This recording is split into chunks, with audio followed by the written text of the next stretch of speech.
قاری محمد حنیف صاحب ملتانی رحمۃ اللہ علیہ بیان فرما رہے ہیں۔ عنوان ہے اولیاء اکرام۔ سماعت فرمائے، شکریہ۔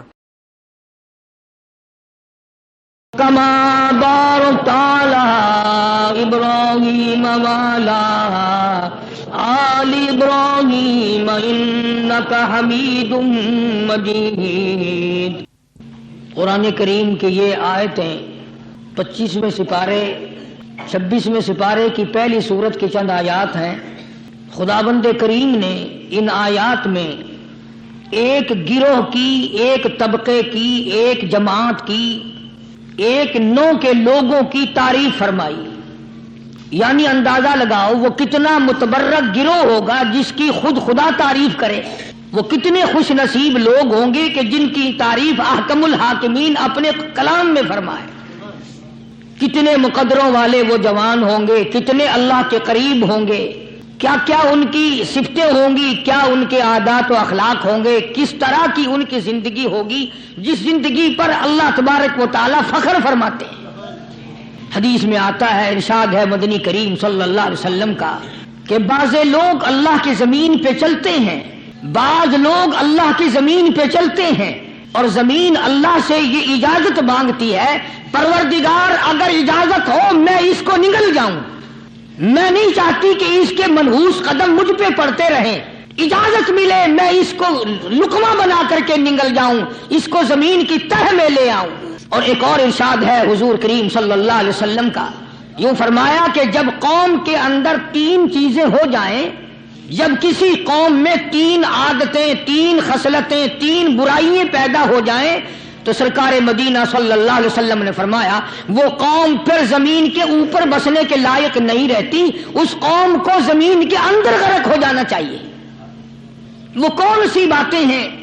ارشاد فرمایا محمد عربی صلی اللہ علیہ وسلم نے کہ پہلی بات تو ان کی یہ ہے کہ جب قوم کے امیر لوگ، غنی لوگ، مالدار لوگ بخیل ہو جائیں، اللہ تعالیٰ نے جو ان کو سرمایہ دیا ہے، رب العالمین نے جو ان کو پیسہ اور دولت دی ہے، اس میں کسی غریب کا وہ حصہ ہی نہ رکھیں۔ چنانچہ آج آپ دیکھ لیں فالتو لاکھوں روپیہ لگ جائے گا، لیکن کسی بیوہ کے گھر 1 سیر آٹا دینا، کسی یتیم کے سر پہ ہاتھ پھیرتا ہوا امیر آدمی شرماتا ہے کبھی میرے ہاتھ کی ہتھیلی نہ گھس جائے۔ حالانکہ ارشاد فرمایا مدنی کریم صلی اللہ تعالی علیہ وسلم نے بعد وقت ایسا قبولیت کا ہوتا ہے جو آدمی یتیم کے سر پہ ہاتھ پھیر دے محبت کے ساتھ، یہ بچہ یتیم ہے، اس کا لاڈ اجڑ گیا، اس کا مان اجڑ گیا، اس کا ابا رخصت ہو گیا، اس کو گود میں بٹھا کر پوچھنے والا چلا گیا بیٹا تو کیا چیز کھاوے گا؟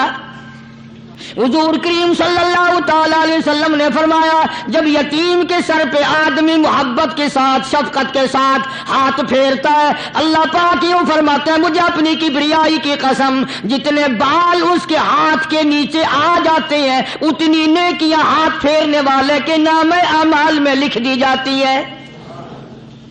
مگر ہمارے یہاں دستور نہیں، غریب کو مارو اور نیچا کرو اسے۔ جناب مدنی کریم صلی اللہ تعالی علیہ وسلم تشریف لے جا رہے ہیں، راستے میں کچھ بچوں کو کھیلتے ہوئے آپ نے دیکھ لیا، بڑے خوشی سے چھلانگے لگا رہے ہیں، بچے کھیل رہے ہیں، ایک بچہ دیوار کے ساتھ بالکل مونجھا غمزدہ پریشان کھڑا ہے۔ حضور کریم صلی اللہ تعالی علیہ وسلم کی نگاہ مبارک اس بچے پہ پڑ گئی، آپ نے قریب تشریف لا کر اس سے پوچھا او بچے، سارے بچے کھیل رہے ہیں تو کیوں نہیں کھیلتا؟ کہنے لگا میرا کھلانے والا دنیا سے چلا گیا، کیسے کھیلوں، ابا نہیں، اماں نہیں، ہر وقت پریشان رہتا ہوں، لوگوں کے دروازوں پہ چوکھٹوں پہ دھکے کھاتا ہوں۔ آپ مدنی کریم صلی اللہ تعالی علیہ وسلم نے رحمت والے ہاتھ سے اس یتیم کی انگلی پکڑی اور اپنی ساتھ پیار کرتے ہوئے تشریف لے آئے، فرمایا جناب عائشہ صدیقہ رضی اللہ تعالی عنہا سے اللہ والی آج اللہ پاک نے تجھے بڑی غنیمت بخشی ہے، بڑی دولت دی ہے، عید کا دن ہے، میں عید کی نماز کے لیے جا رہا تھا، بچے سارے خوشیاں منا رہے تھے، یہ بچہ دیکھا میں نے بڑا غمزدہ کھڑا تھا، بڑا پریشان کھڑا تھا، اب میں نے اس سے پوچھا آج عید کا دن ہے تو خوشی کیوں نہیں مناتا؟ بچہ نے جواب دیا میری خوشی منانے والے دونوں ہی چلے گئے۔ آج اللہ نے یہ موقع بخشا ہے اسے نہلا دھلا، اس کو نئے کپڑے پہنا. معصوم بچے کے سر پہ ہاتھ پھیرتے ہوئے فرمایا بیٹا گھبرانا، یہ عائشہ صدیقہ تیری اماں ہے، میں محمد الرسول اللہ آج سے تیرا ابا بن گیا ہوں. نہلایا دھلایا، کھلایا پلایا، ہنسایا، اسے بلایا ساتھ لے کر. جب حضور کریم صلی اللہ تعالی علیہ وسلم ان بچوں کے پاس سے پھر گزرے جو پہلے کھیل رہے تھے، اس زمانے کے تو بچے بھی سمجھدار تھے، آج تو چٹی داڑھی والوں کو سمجھ نہیں ہے. قبر بالکل کنارے، قبر کے کنارے پہ کھڑے ہیں پھر بھی سمجھ نہیں. کسی کو حسد نے مارا، کسی کو تکبر نے مارا، کسی کو دولت کی بیماری نے مارا، اسی کو مجذوب کہتا ہے نفس اور شیطان خنجر در بغل. کوئی آدمی اپنے بارے میں اطمینان نہ کرے کہ میرا معاملہ ٹھیک ہو گیا، نہ جانے آخری وقت میں کیا بن جائے گی. ایک اللہ والے کا انتقال ہونے لگا، آخری وقت ہے، خاندان اس اللہ والے کا چاروں طرف بیٹھا ہوا ہے، مریدین بیٹھے ہوئے ہیں، اللہ والے کے چاروں طرف حلقہ بیٹھا ہوا، آخری وقت ہے. عربی زبان میں جس کا ترجمہ یہ ہے، اس کی زبان سے ایک بات نکلتی ہے، ابھی نہیں ابھی نہیں ابھی نہیں ابھی نہیں ابھی نہیں. مرنے کے بعد کسی نے خواب میں دیکھا تو پوچھا حضرت جی دنیا درود شریف پڑھتی ہے، مرتے وقت کلمہ پڑھتے ہیں، اللہ اللہ کرتے ہیں، یہ آپ ابھی نہیں کیا فرما رہے تھے؟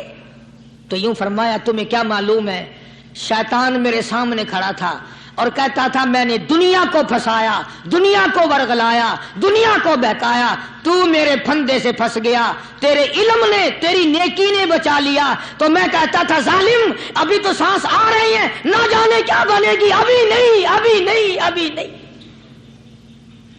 اسی کو مجذوب کہتا ہے کیا معلوم کیا بن جائے گا، کس حال میں دم نکلے گا، رات کو کیا ہو جائے گا، دن کو کیا بن جائے گا. فرمایا نفس اور شیطان ہے خنجر در بغل، نفس اور شیطان ہے خنجر در بغل، وار ہونے کو ہے اے غافل سنبھل. آیا دشمن کا وار. 4 نمازیں پڑھی، باقی ساری دنیا کافر نظر آنے لگ جاتی ہے. میں نمازی ہوں، یہ سارے بے ایمان پھرتے ہیں. شیطان پیدا کرتا ہے یہ چیزیں. اگر اللہ نام پہ تھوڑی سی کبھی خیرات کر دی تو بہانے لوگوں کے سامنے ذکر ہو رہا ہے، اجی آج کل تو ہمارے کاروبار نہیں، ورنہ انشاءاللہ فلاں مسجد جو ہے نا یہ ہم نے بنائی تھی. بہانے بتانا. اسی لیے مجذوب کہتا ہے گھبرایا نہ کر اور اپنے آپ کو اطمینان نہ دلایا کر. کہتا نفس اور شیطان ہے خنجر در بغل، وار ہونے کو ہے اے غافل سنبھل. چلا شیطان کا خنجر، چلا شیطان کا خنجر، لگایا اس نے دو، لگایا اس نے دو. لوگوں کا خیال یہ ہے کہ شیطان صرف وہ، شیطان کے بہکائی میں وہ آدمی آتا ہے جو کسی کو قتل کر دے. لوگوں کے نزدیک صرف زنا کرنا گناہ ہے، قتل کرنا گناہ ہے، چوری کرنا گناہ ہے، ڈاکہ مارنا گناہ ہے، اور چوتھی چیز گناہ ہی کوئی نہیں. حضرت عثمان غنی ذی النورین رضی اللہ تعالی عنہ کی مبارک مجلس ہے، صحابہ کرام کا دور ہے، نبی کا دوہرا داماد. مجلس ہے عثمان ذی النورین کی. ایک آدمی مجلس میں آ کے بیٹھا، حضرت عثمان کی مجلس میں ایک آدمی آ کے بیٹھا تو حضرت عثمان فرماتے ہیں، توجہ، حضرت عثمان فرماتے ہیں یوں نہیں فرمایا کہ تو نے ایسا کیا ہے، اسے ذلیل نہیں کیا، بلکہ یوں فرمایا لوگوں کو شرم نہیں آتی، لوگ آنکھ کا زنا کر کے میری مجلس میں آ کے بیٹھتے ہیں، لوگ آنکھ کا گناہ کر کے میری مجلس میں آ کے بیٹھتے ہیں. تو دور تھا نا صحابہ کرام کا، فوراً چوٹ کی کسی نے کہ نبی کے بعد وحی آنی شروع ہو گئی. یعنی آپ کو کیسے پتا چل گیا کہ کوئی آدمی غلط نگاہ ڈال کے آیا؟ اس کی رستے میں نظر کہیں غلط پڑی تھی آنے والے کی، آپ کو کیسے پتا چلا؟ یعنی بات کرنے والے کو بھی دیکھو اور پھر چوٹ کرنے والے کو بھی دیکھو. تو حضرت عثمان رضی اللہ تعالیٰ عنہ نے فرمایا بھائی پاک مجلس میں اگر ایک تولا بھی کوئی پخانہ لے کر آ جائے تو بدبو تو آ ہی جائے گی نا. صحابہ کی پاک مجلس میں اگر کوئی آنکھ کا زنا بھی کر کے آیا، فرمایا مجلس کے اندر بدبو پھیل گئی. تو اللہ والوں کی مجلس ہے اور اللہ والوں کی رفاقت ایک بہت بڑی چیز تھی، کبھی لوگ حاصل کیا کرتے تھے. اب تو ہر آدمی پیر ہے، ہر آدمی لیڈر ہے، ہر آدمی چودھری ہے، ہر آدمی بڑا بنا ہوا ہے، چھوٹا ہم میں کوئی ہے ہی نہیں. اور ان ولیوں کی بھی الگ الگ بیچاروں کی رمزیں ہوتی ہیں. علماء کرام نے لکھا ہے حضرت خواجہ باقی باللہ رحمت اللہ علیہ دلی میں مزار ہے، بہت بڑے بزرگ گزرے ہیں. دیکھو میں ذکر خیر کر رہا ہوں نا، کئی لوگ تمہیں نکلتے ہوئے ٹانگے والے، گھوڑے والے، رکشے والے کہتے ہیں قاری علی ولیوں کو نہیں مانتا. میں یہ ذکر خیر ولیوں ہی کا تو کر رہا ہوں. بات صرف اتنی ہے، تمہیں اچھی لگے یہ بری لگے، میں ننگوں کو نہیں مانتا. میرے نزدیک ولی وہ ہے جس کی رگ رس سے، نس نس سے، خون کے قطرے قطرے سے، ہر ادا سے، ہر سنت سے، ہر طریقے سے محمد عربی صلی اللہ علیہ وسلم کی سنت زندہ ہوتا ہو. میں اس کو ولی نہیں مانتا جو کپڑوں سے ننگا پھرتا ہو. خواجہ باقی باللہ رحمت اللہ علیہ کو بھٹیارے نے دیکھا، ایک تباہی تندور والا. حضرت خواجہ صاحب کو دیکھا کہ جامع مسجد دلی کے پیڑیوں پہ، سیڑھی پہ کبھی چڑھتے ہیں، کبھی اترتے ہیں، کبھی چڑھتے ہیں، کبھی اترتے ہیں، پریشانی کا عالم. تو تباہی تو ضرور تھا، بٹیارہ تو تھا، مگر تھا تو دلی کا. وہ سمجھ گیا کہ حضرت کو کوئی پریشانی ہے. پہنچا اور جا کے کہنے لگا حضرت کیا بات ہے، آج رات کافی گزر گئی ہے، آرام فرماؤ، کبھی چڑھتے ہو کبھی اترتے ہو، پریشانی کیا پریشانی ہے؟ فرمایا 4 مہمان ہیں، کھانا کھلانا ہے، میرے پلے کچھ نہیں. اندازہ لگاؤ، ابھی ابھی ولی یہ کہہ رہا کہ میرے پلے دھیلا دمڑی کچھ نہیں، 4 مہمان ہیں، شرمندہ ہوں ان کو کھانا کھلانے کے لیے. تو وہ کہنے لگا حضرت یہ کون سی فکر کی بات ہے، میں بھی لاتا ہوں. وہ کھانا لایا اور حضرت کے مہمانوں کو کھانا کھلایا. کھانا کھا لیا، فارغ ہو گئے. دیکھو ولی کی بات، ابھی تو کہتا تھا کہ روٹی نہیں ہے، اور ابھی ابھی وہی ولی کہتا ہے بٹیارے کا ہاتھ پکڑ کے مانگ کیا مانگتا ہے، مانگ کیا مانگتا ہے. اب تیرے جیسا اگر وہاں ہوتا تو کہتا کہ جی کوئی گورنری سرمنری دلاؤ، اسمبلی کی ممبری دلاؤ، کوئی توڑے علاقے کا ڈھیر سیاح ہویا تو آخیا کہ جی میں کو بئی پر نہ دیو، پہلی پرانی تھی گئی ہے ہوں میں کو کوئی نوی لاوی چا پر نہ ہو. یہ شے منگنی ہے اور کیا منگیا. خواجہ باقی باللہ رحمت اللہ علیہ بٹیارے کا ہاتھ پکڑے کھڑے ہیں، فرمانے لگے مانگ کیا مانگتا ہے. وہ تباخی بھی دلی کا تھا نا. کہنے لگا حضرت بس اللہ کا دیا سب کچھ ہے، بس آپ رہنے دیں. فرمایا نہیں نہیں، مانگ کیا مانگتا ہے. اس نے کہا حضرت پھر اگر دینے پہ ہی آئے ہو نا، اور اگر اتنا ہی دریائے کرم جوش میں ہے اور آپ دینے کا جذبہ لیے ہوئے ہیں، پھر مجھے اپنے جیسا بنا دو، اپنے جیسا بنا دو. کیا مانگا ہے، مجھے اپنے جیسا بنا دو. فرمایا نہیں برداشت کر سکے گا. کہنے لگا پھر پوچھتے کیوں ہو کیا مانگتا ہے، جب دینا ہی کچھ نہیں تو پوچھتے کیوں ہو، اگر دینے پہ آئے ہو اپنے جیسا بنا دو. یوں لکھا ہے کہ خواجہ باقی باللہ نے اس بٹیارے کو اپنے سینے سے لگا کر کے تھوڑا سا دبایا تھا، پٹاخ کر کے روح نکل گئی بٹیارے کی. بلا جو تجلیات خدا بندی بتدریج آہستہ آہستہ سینے میں آئے تھے، ان کا کرنٹ وہ یکدم برداشت کیسے کرتا. میرا عرض کرنے کا مقصد یہی ہے کہ ہم لوگ اپنے آپ کو کب سنبھالیں گے، اور وہ کون سا وقت آئے گا کہ ہم اس بات کے قائل ہوں گے اور تسلیم کریں گے کہ جو کرتا ہے خدا کرتا ہے، بندہ کچھ نہیں کر سکتا. تو میں نے اس لیے عرض کیا، مجذوب کہتا ہے نفس اور شیطان ہے خنجر در بغل، نفس اور شیطان ہے خنجر در بغل، وار ہونے کو ہے اے غافل سنبھل. کبھی 4 دن بیٹھ کے اللہ اللہ کر لی، تسبیح پھیر لی، تو دوسروں کو یہ تو دنیا کے دھندے میں پھنسے ہوئے ہیں، میں بہت بڑا ولی ہوں، میں بہت بڑا ابدال ہوں، مجھ سے بڑا تو کوئی نیک ہے ہی نہیں. یہ بہت بڑی مار ہے شیطان کی. اسی کو کہتا کہ نفس اور شیطان ہے خنجر در بغل، وار ہونے کو ہے اے غافل سنبھل، آ نہ جائے دین و ایمان میں خلل، آ نہ جائے دین و ایمان میں خلل، باز اے بدعمل. کچھ تو سوچ، کس کی تو پیداوار ہے، کس نے تجھے بنایا، کس نے تجھے یہ آنکھیں دی، کس نے یہ لب دیے، کس نے یہ دل دیا، کس نے یہ دماغ دیا، کس نے یہ شعور بخشا، کس نے یہ ساری چیزیں عطا فرمائی. اللہ پاک کی ذات فرماتی ہے او لوگوں مجھے بھی بڑا دکھ لگتا ہے، مجھے بھی بڑا صدمہ ہوتا ہے، میرا قہر جوش میں آ جاتا ہے جب پیاری شکل بناؤں میں، پیاری صورت بنائی میں نے، پیارا ماتھا سونی شکل بنائی میں نے، جب میری چوکھٹ کے سوا دوسروں کے دروازے پہ جا کے تو ماتھا رکھتا ہے. فرمایا میرا قہر جوش میں آتا ہے تجھے برباد کر دوں. سب کچھ میں نے دیا، سب کچھ میں نے بخشا، اور پھر بھی شاہ عبد القدوس گنگوہی رحمت اللہ علیہ بہت بڑے بزرگوں میں سے گزرے ہیں، بہت بڑے اللہ والے تھے. ایک راستے سے گزر رہے ہیں، مریدین ساتھ ہیں، حلقہ ساتھ ہے. راستے میں ایک گندگی کا ڈھیر پڑا ہوا تھا، بدبو آ رہی تھی. تو شاہ عبد القدوس نے اپنے حلقے اثر کے لوگوں سے اور مریدوں سے کہا ٹھہر جاؤ.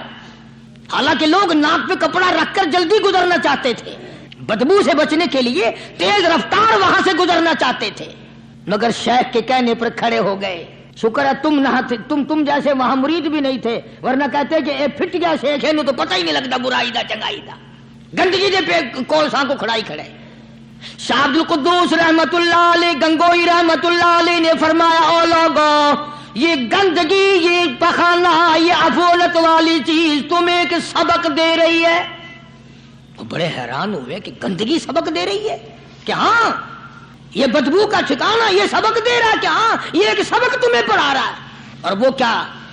شیخ فرمانے لگے یہ گندگی تم سے کہتی ہے او لوگو، کل سے پہلے میں مٹھائی کی صورت میں حلوائی کی تھال میں رکھا ہوا تھا، جو دیکھتا تھا اس کے منہ میں پانی آ جاتا تھا. حلوے کی صورت میں تھا، جلیبی کی صورت میں تھا، امرتی کی صورت میں تھا. اور اے گندگی کا ڈھیر لوگوں، تم سے یہ کہتا ہے کل میں فروٹ والے کی ٹوکری میں رکھا ہوا تھا، اناج کی شکل میں تھا، غلے کی شکل میں تھا، پھل کی شکل میں تھا، فروٹ کی شکل میں تھا، مٹھائی کی صورت میں تھا. جو مجھے دیکھتا تھا اس کو میں پیارا لگتا تھا، میری چاہت معلوم ہوتی تھی، میری ضرورت معلوم ہوتی تھی. جو دیکھتا تھا منہ میں پانی آ جاتا تھا. او انسان، ایک رات تیرے پیٹ میں جانے کا اتفاق ہوا. او انسان آ دیکھ لے میرا کیا حال بن گیا. ایک رات تیری صحبت میں رہا ہوں، ایک رات تیرے اندر ٹھہرنے کا اتفاق ہوا، دیکھ میرا کیا حال بن گیا. ہر شخص مجھ سے نفرت کرتا ہے، مجھ سے بدبو کی وجہ سے نفرت کرتا ہے، ناک پہ کپڑا رکھتا ہے، میرا کیا حال بن گیا. اور بندے تجھے 40 50 60 سال گزر گئے، تو نے اپنے اندر خوشبو پیدا کرنے کی کوشش نہ کی، تیرا کیا حال بنے گا. سارے لوگ حیران ہوئے کہ شیخ نے کیا بات فرمائی. حضرت شبلی رحمت اللہ علیہ بہت بڑے بزرگان دین میں سے گزرے ہیں، اپنے ساتھیوں مریدوں کے ساتھ چل رہے ہیں. چلتے چلتے کہ جیل خانے کے آگے سے گزرے، وہاں کسی ڈاکو کی لاش لٹکی ہوئی تھی، ایسی لاش کے جس کے دونوں پیر نہیں، دونوں ہاتھ نہیں، گردن نہیں، ایسی لاش لٹکی ہوئی ہے، اس کے دونوں پیر بھی نہیں، دونوں ہاتھ بھی نہیں، سر بھی نہیں. تو حضرت شبلی رحمت اللہ علیہ نے جا کر اس لاش کو جس کے پیر ہاتھ نہ تھے، گردن نہ تھی، بوسا دیا، چوما اسے. تو سارے مرید کہنے لگے حضرت جی یہ کسی ولی کی لاش تو ہے نہیں، یہ تو سراسر نظر آتی ہے کسی بدماش کی ہے، ہاتھ بھی کٹ گئے، پیر بھی کٹ گئے، گردن کٹا بیٹھا. تو حضرت شبلی رحمت اللہ علیہ فرمانے لگے کہ میں نے اس کو بوسا اس لیے دیا کہ اس نے مجھے ایک سبق دیا ہے، اس لاش نے مجھے ایک سبق دیا. اور وہ یہ کہ وہ اسلام کا زمانہ تھا کہ اس نے ایک دفعہ چوری کی، ایک ہاتھ کٹ گیا، پھر چوری کی، دوسرا ہاتھ کٹ گیا، پھر چوری کی، ایک پیر کٹ گیا، پھر چوری کی، دوسرا پیر کٹ گیا، پھر چوری کی، گردن کٹا دی. اس نے مجھے یہ سبق دیا شبلی مجھے چوری سے پیار تھا، سارا کچھ کٹا بیٹھا مگر بات نہ آیا. تجھے تیرے رب سے پیار ہے، ٹیما بنوا لینا مگر چھوڑنا نہیں. آج ہم اپنی زندگی کا محور آخر کبھی تو چیک کریں. نوجوانوں، پڑھنے والوں، سوچو تو صحیح کہ ہماری سمت کدھر کو ہے، ہمارا رخ کدھر کو ہے، سوچ ہماری کیا ہے اور رفتار ہماری کیا ہے اور ہم جا کس طرف کو رہے ہیں. اسی کو مجذوب کہتا کہ قدم سوئے مرکد نظر سوئے دنیا، قدم سوئے مرکد نظر سوئے دنیا، کدھر جا رہے ہو کدھر دیکھتے ہو. روزانہ قدم بقدم قبر کے قریب ہو رہے ہیں، قبر کے نزدیک آ رہے ہیں، ایک ایک قدم ہمارا آگے سے آگے، آگے سے آگے بڑھ رہا ہے اور نظر ہماری اوپر اوپر چلی جا رہی ہے. اس سے بڑا بن جاؤں، اس سے بڑا بن جاؤں، اس سے بڑا بن جاؤں. حضرت شیخ عطار فرید الدین رحمت اللہ علیہ بہت بڑے بزرگان دین میں سے گزرے ہیں. اسی بات کو نقشہ کرتے ہوئے فرماتے ہیں کہ مرد راہ راہ بوریا قالین بہود، مرد راہ راہ بوریا قالین بہود، زاں کے خستش عاقبت بالین بہود. اللہ والے کے لیے یہ چٹائی، یہ کھجور کی چٹائی، قالین ہے، غلیچہ ہے، صوفہ سٹا ہے، یہی تخت شہنشاہی ہے۔ کیوں؟ اس لیے کہ آخر کار سرہانہ جو ہے وہ کچی مٹی کا بننا ہے۔ اور شیخ نے بڑی عجیب بات کہی آگے چل کر، کہتا ہے کہ خرقہ پشمینہ را بردوش کن، خرقہ پشمینہ را بردوش کن، شربت ادنا مرادی نوش کن۔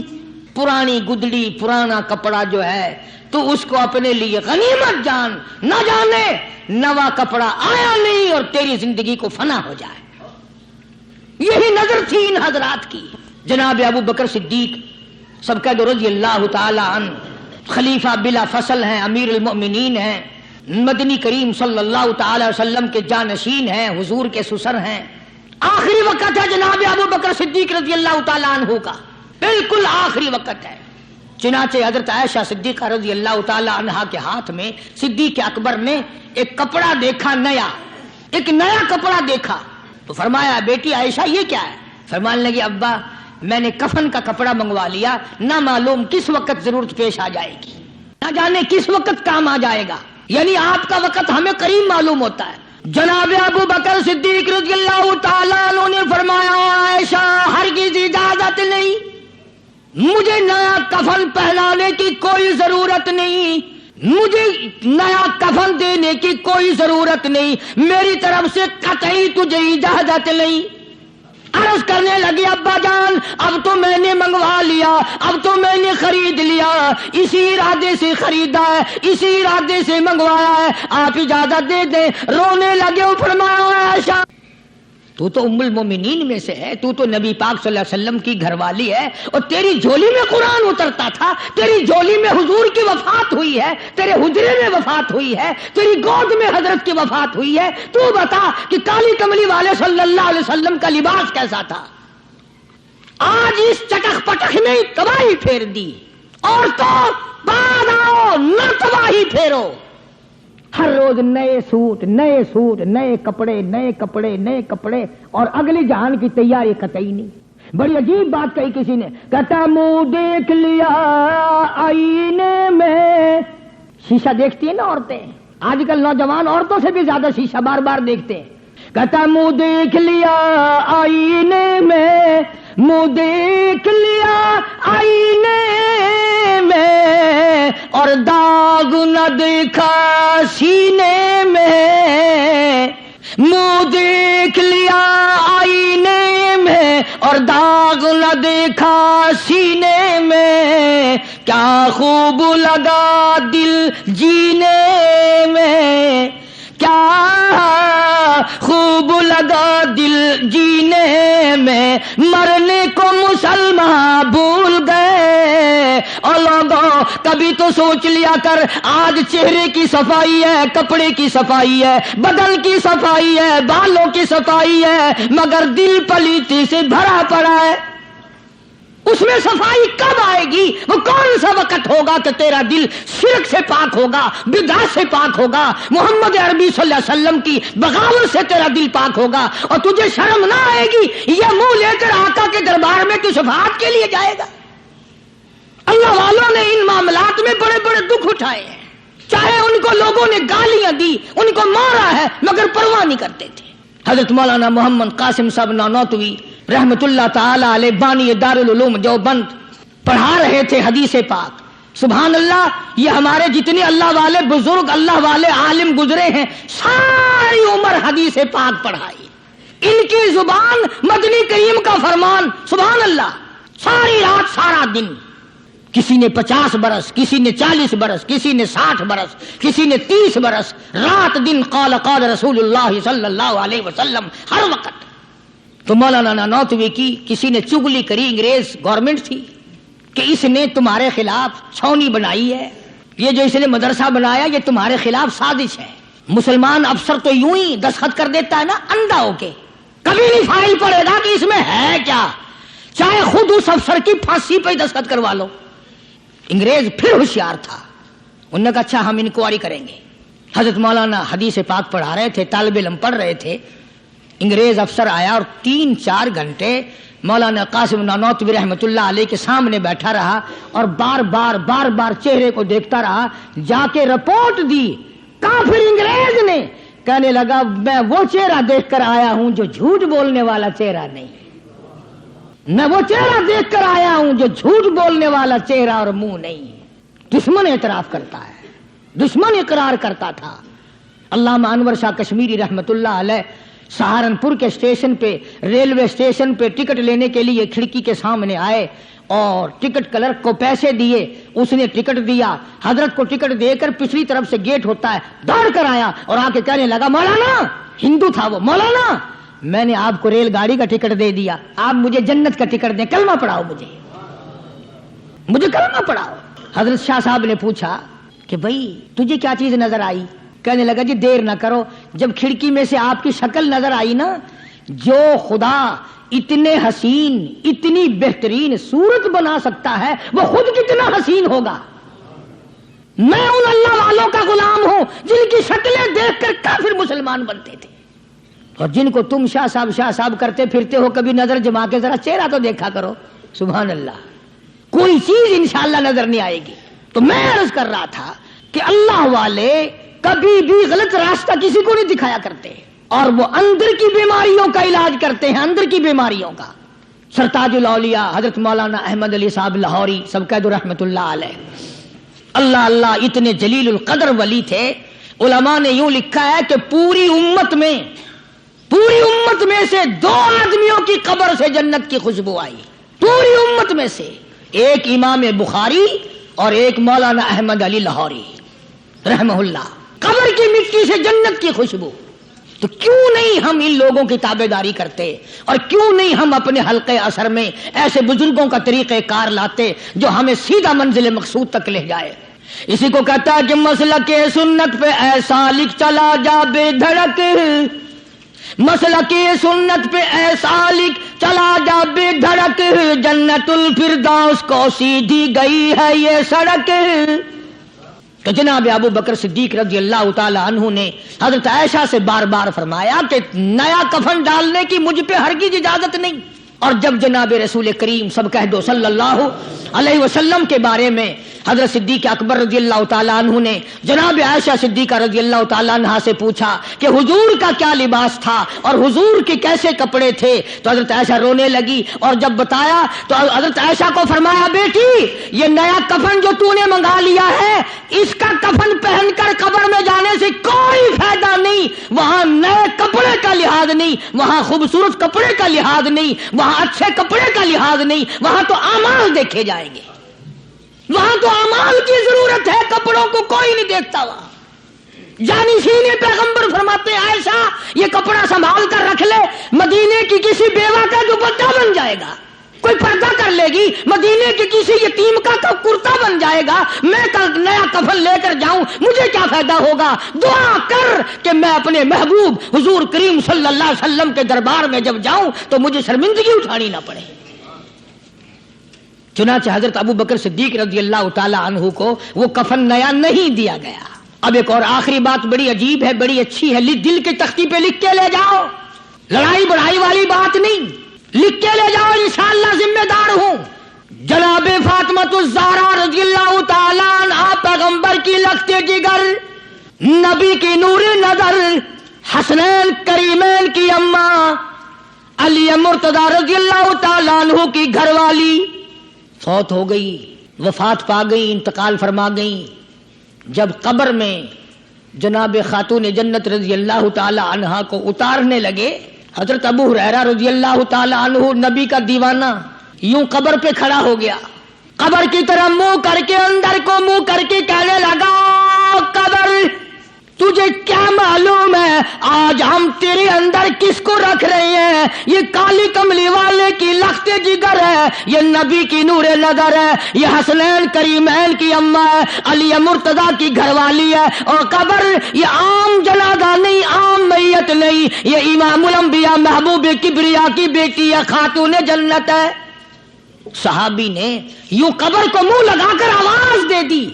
مسند کی روایت میں ہے کہ قبر میں سے واپسی جواب آیا, قبر کے اندر سے جواب آیا, اور دیوانے اور پروانے یہ قبر ہے تخت شہنشاہی نہیں، یہ قبر ہے ایوان صدر نہیں، یہ قبر ہے بڑی دنیا کا کوئی ٹھکانہ اور مقام نہیں، یہ وہ جگہ ہے جہاں یہ بتانے کی کوئی ضرورت نہیں بیٹی کس کی ہے، اماں کس کی ہے، گھر والی کس کی ہے، یہاں تو جھولی دیکھی جائے گی، اگر اعمال اچھے ہیں کوئی بھی ہو جنت ملے گی، اور اگر اعمال اچھے نہیں پھر چاہے نوح علیہ السلام کی بیوی کیوں نہ ہو، لوط علیہ السلام کی بیوی کیوں نہ ہو، کالی کملی والے کا سگا چچا کیوں نہ ہو، ابراہیم علیہ السلام کا ابا کیوں نہ ہو، آبادائی برباد کر کے رکھ دیے جائیں گے۔ یہ تو عمل کی جگہ ہے، عمل کی۔ یہاں نہ اس بات کا لحاظ ہے کہ کپڑے کیسے ہیں، نہ اس بات کا لحاظ ہے کہ لباس کیسا ہے، نہ اس بات کا لحاظ ہے کہ یہ جھونپڑی سے جنازہ اٹھا ہے یا بنگلے سے، نہ اس بات کا لحاظ ہے کہ یہ جنازہ کوٹھی سے نکلا یا جھونپڑی سے نکلا ہے۔ یہاں تو ایمان دیکھا جائے گا، یہاں تو اعمال کی جھولی دیکھی جائے گی، ورنہ اور کوئی صورت یہاں پہ نہیں ہے۔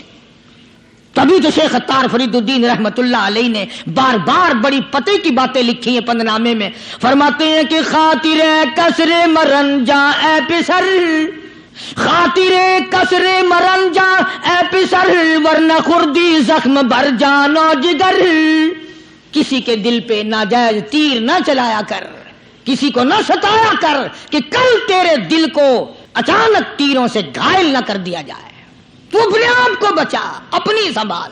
اسی کو کہتا کہ روزباں از غیبت مردم ببن، روزباں از غیبت مردم ببن، تا نبینی دست و پائے خود ببن، جا لوگوں کے گلے سے چگلی سے اپنی زبان کو بند کر تاکہ قیامت کے دن تیرے ہاتھ پاؤں بندھے ہوئے نہ آئیں۔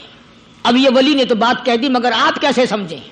حدیث پاک میں آتا ہے، حضرت شاہ عبدالعزیز صاحب دہلوی رحمۃ اللہ علیہ نے لکھا ہے کہ قیامت کے دن اللہ کی عدالت میں لوگوں کو الگ الگ صورتوں میں پیش کیا جائے گا۔ ایک قوم آئے گی، ایک جماعت آئے گی، لوگ آئیں گے، ان کے دونوں ہاتھ پاؤں بندھے ہوئے آئیں گے، جیسے مشک نہیں باندھ دیتے قاتلوں کی، پیر بھی بندھے ہوئے، ہاتھ بھی بندھے ہوئے۔ حضور کریم صلی اللہ علیہ وسلم سے صحابہ کرام نے پوچھا کالی کمری والے وہ کون لوگ ہوں گے؟ جواب ملا کہ یہ چغلی کرنے والے لوگ ہوں گے، اور ہم اس کو گناہ نہیں مانتے، ہمارے دماغ میں یہ گناہ نہیں ہے، اللہ والوں کے نزدیک یہ بہت بڑی چیزیں ہیں، اور یہ وہی لوگ ان چیزوں کی اصلاح کرتے ہیں، دوسرا کون کر سکتا ہے؟ اسی لیے قرآن کریم نے فرمایا ان الذین قالوا ربنا اللہ، ان الذین قالوا، بے شک وہ لوگ جنہوں نے اپنی زبان سے یوں اقرار کر لیا قالوا ربنا اللہ، بے شک جو لوگ اقرار کرتے ہیں زبان سے کہتے ہیں ربنا اللہ، رب ہمارا اللہ ہے، رزق دینے والا وہی، اولاد دینے والا وہی، نفع منافع دینے والا وہی، خسارہ دینے والا وہی، فقیر کو تخت شہنشاہی پہ بٹھا دینے والا وہی، اور بادشاہ کو اٹھا کر تخت سے نیچے پھینک دینے والا وہی، اور کوئی ہی نہیں۔ ثم استقاموا، پھر کچھ بھی بن جائے اس پر جمع رہے۔ اللہ اللہ اللہ، امام احمد بن حنبل رحمت اللہ علیہ، اتنا بڑا زبردست امام، متقی، پرہیزگار، اللہ والا، پوری دنیا ڈر کی ماری ایک طرف، اور ایک اکیلا امام احمد بن حنبل ایک طرف، ایک آدمی بھی ساتھ نہیں، اور ایک دو دن کی بات نہیں، 2 برس تک کوڑے لگے روزانہ، ایک آدھ دفعہ نہیں، روزانہ اکثر کوڑے لگتے تھے۔ ایک دن خلق قرآن پر بات تھی، آپ لوگ یہ مسئلہ سمجھ نہیں سکتے، چھیڑنا ہی نہیں چاہیے۔ امام کہتے تھے کہ اللہ خالق ہے، اس کا کلام بھی نرالا ہے، یہ مخلوق نہیں ہے۔ چنانچہ احمد بن حنبل رحمت اللہ علیہ کو پکڑ کے لائے، پیروں میں رسے، ہاتھوں میں رسے بندھے ہوئے ہیں، جلاد 9 جلاد پوری قوت سے ایک ایک وقت میں درے مارا کرتے تھے، 9 جلاد۔ پہلا کوڑا جو لگا فرمایا بسم اللہ، دوسرا کوڑا پڑا فرمایا الحمدللہ، تیسرا کوڑا لگا فرمایا الا ان کلام اللہ غیر مخلوق، خبردار کلام مخلوق نہیں. جس بات پہ کوڑا لگا تھا وہی اعلان پھر کیا. علماء نے لکھا ہے کہ ایک جلاد نے اتنا زور سے کوڑا مارا کہ جو سلوار یا پاجامہ پہن رکھا تھا اندازہ لگاؤ چمڑے کا کیا بنا ہوگا, کمر بند ٹوٹ گیا, زار بند ٹوٹ گیا کوڑے کی ضرب سے. اگر آپ کی توجہ ہے اور ان حضرات کو کچھ سمجھ سکتے ہو, علماء نے لکھا ہے کہ جب کمر بند ٹوٹا, زار بند ٹوٹا, احمد بن حنبل کے ہاتھ پیر بندے ہوئے ہیں, یوں آسمان کی طرف نگاہ اٹھائی, الہی تیرے قرآن کی وجہ سے مار کھاؤں, تیری عزت کا واسطہ تیرے قرآن کی آبرو ہے, یا اللہ ان لوگوں کے سامنے ننگا نہ کر. میرے ہاتھ بندے ہوئے ہیں, میرے پیر بندے ہوئے ہیں, میں نے چوری نہیں کی, میں نے ڈاکہ نہیں مارا, میں نے قتل نہیں کیا, میں تیرے قرآن کے پیچھے مار کھا رہا ہوں. الہی میری آبرو تیرے قرآن کی آبرو, تیرے قرآن کی آبرو تیری آبرو. علماء نے لکھا ہے کہ وہیں ایک ہاتھ نمودار ہوا, ایک ہاتھ پیدا ہوا اور سکینٹ کے اندر دونوں سرے زارمن کمر بند کے پکڑ کر گرا لگا دی. وہی ایک ہاتھ پیدا ہوا اور اس ہاتھ نے صرف ہاتھ دکھائی دیا, گرا لگا دی. احمد بن حنبل رحمت اللہ علیہ سے کسی نے دوسرے وقت میں بڑا اصرار مجبور کر کے پوچھا کہ احمد بن حنبل یہ ہاتھ کس کا ہو سکتا ہے جو ہاتھ آیا تھا, کوئی پہچان ہے؟ امام صاحب نے فرمایا ہاں, جناب رسول اللہ صلی اللہ علیہ وسلم کا دست مبارک تھا. میں یہ عرض کر رہا تھا کہ آج ہم لوگوں کو نہ کھرے کھوٹے کی پہچان ہے نہ برے بھلے کی پہچان ہے. لوگوں دنیا کے معاملے میں بڑی آنکھیں کھول کے چلتے ہو, دین کے بارے میں اندھے بن کے نہ چلو, عقل کرو, سمجھو. اس لیے قرآن نے فیصلہ کر دیا, ان الذین قالوا ربنا اللہ ثم استقاموا فلا خوف علیہم ولا هم يحزنون اولئک اصحاب الجنۃ خالدین فیہا جزاء بما کانوا یعملون. یہی لوگ جنتی ہیں. اللہ فرماتے ہیں میں ان کے اعمال کے بدلے ان کو بڑے اچھے اچھے عطا کروں گا. یہ تھا ان آیتوں کا حاصل اور ترجمہ جو میں نے ذکر کر دیا. اللہ تبارک و تعالی ہم سب کو اللہ والوں کی مجلسیں نصیب فرمائے, اللہ والوں کی باتیں نصیب فرمائے, ان پہ عمل کرنے کی توفیق عطا فرمائے. وآخر دعوانا ان الحمدللہ رب العالمین. دو اعلان سن لیجئے دعا سے پہلے. ابھی نماز جمعہ کے بعد وقت کے بہت بڑے عالم شیخ الحدیث جنہوں نے ساری زندگی مدنی کریم صلی اللہ علیہ وسلم کی حدیث پاک پڑھانے میں گزار دی, جناب مفتی عبداللہ صاحب رحمۃ اللہ علیہ کا انتقال ہو گیا. خیر المدارس میں 4 بجے خیر المدارس میں جنازہ ہوگا. تمام حضرات شرکت فرما کر ثواب دارین حاصل کریں. مفتی عبداللہ صاحب بہت بڑی عظیم شخصیت تھی, بہت اللہ والے تھے, ساری عمر دینی مشغلہ رہا, دین کی تعلیم دی, مکہ مکرمہ میں جا کر کے پڑھا رہے تھے, تکلیف ہوئی واپس تشریف لے آئے, آج رات ان کا انتقال ہو گیا. انا للہ و انا الیہ راجعون. دوسرا اعلان یہ ہے, کل شام کو انشاءاللہ ڈبل پھاٹک کی طرف چوک لیاقت آباد کے پاس مدرسہ حقانیہ میں سیرت النبی صلی اللہ علیہ وسلم کے نام عنوان پر جلسہ ہوگا. میں وہاں جاؤں گا, انشاءاللہ بیان ہوگا. تمام حضرات تشریف لائیں, کوشش کر کے اپنے ساتھ ساتھیوں کو بھی لائیں اور خود بھی تشریف لانے کو. کل رات عشاء کی نماز کے بعد چوک لیاقت آباد ڈبل پھاٹک کے قریب پرانا شوجاباد روڈ وہاں ایک مدرسہ ہے, اس میں جلسہ ہوگا. زیادہ سے زیادہ تشریف لانے کی کوشش کریں, اللہ عمل کی توفیق عطا فرمائے اور اللہ پاک ہم سب کو پر اپنا فضل و کرم فرمائے. بسم اللہ الرحمن الرحیم. اللہم صلی وسلم وبارک علی سیدنا و مولانا محمد النبی الامی الہاشمی وعلی آلہ واصحابہ برۃ الکرام. اللہ تبارک و تعالی جناب مفتی صاحب کو جوار رحمت میں جگہ عطا فرمائے, جنت الفردوس میں جگہ عطا فرما. ہمارے سارے بزرگوں کو جنت الفردوس میں جگہ عطا فرما. ہمارے اساتذہ استاد جنہوں نے ہمیں دین پڑھایا, یا اللہ سب کے درجے بلند فرما, مشائخ کے درجوں کو بلند فرما, ہم سب کے والدین کی مغفرت فرما, سب کے عزیز و اقربا کی مغفرت فرما. قاری محمد ادریس صاحب کی اہلیہ انتقال فرما گئی, اللہ تعالیٰ مرحومہ کی قبر کو جنت کا باغ بنائے. ایک مائی ہے, اس کے بھائی کا ایکسیڈنٹ ہو گیا, میرے بھی پھپھی کے لڑکے کا ایکسیڈنٹ ہوا، اب تک نشتر میں ہے، یا اللہ سب کو صحت کاملہ عطا فرما، سارے بیماروں کو شفا عطا فرما، سب کے دکھ دردوں کو دور فرما، یا اللہ سب کے روزی رزق میں برکت عطا فرما، سب کے کاروبار میں فصل میں برکت عطا فرما۔ کئی ساتھی بیمار ہیں، کئیوں نے مجھے کہا یا اللہ سب کے دکھ دردوں کو دور فرما، سب کے روزی رزق میں برکت عطا فرما، یا اللہ سب کو خسارے والے کاروبار سے بچا، یا اللہ ہم سب کی جان مال عزت آبرو اور ایمان کی حفاظت فرما، یا اللہ اس مسجد کو آباد کرنے والوں کو آباد فرما، اس کو چمکانے والوں کو چمکا، اس کو بنانے والوں کو دین و دنیا میں بنا دے، یا اللہ اس قیامت تک دین کا سرچشمہ بنا، اس مدرسے کے خدمت گزاروں کے مال و جان برکت عطا فرما، یا اللہ پوری دنیا میں اسلام کا چرچا فرما، اور تبلیغی جماعت جہاں جہاں بھی کام کر رہی ہے یا اللہ غیب سے نصرت اور اعانت فرما، اور جتنے اپنے گھر بار چھوڑ کر نکلے ہوئے ہیں سب کو قدم قدم پہ شرف قبولیت عطا فرما، پوری دنیا کے لیے ہدایت کا ذریعہ بنا، کلمے اور ایمان والی موت عطا فرما، یا اللہ ہم سب کی مشکلوں کو آسان فرما، سب کی پریشانیوں کو دور فرما، ہم سب کی اولاد کو نیک اور نمازی بنا، ہمارے گھروں کو نماز اور قرآن سے آباد فرما، یا اللہ جب دم آخری ہو تو کلمہ نصیب فرما، ایمان کی دولت عطا فرما، یا اللہ ہم سب کو دین و دنیا میں سعادت عطا فرما، سرفرازی عطا فرما، قبر حشر کے عذاب سے ہم سب کی حفاظت فرما، ربنا تقبل منا انک انت السمیع العلیم وتب علینا انک انت التواب الرحیم، صلی اللہ علی حبیبہ محمد وعلی آلہ واصحابہ اجمعین برحمتک یا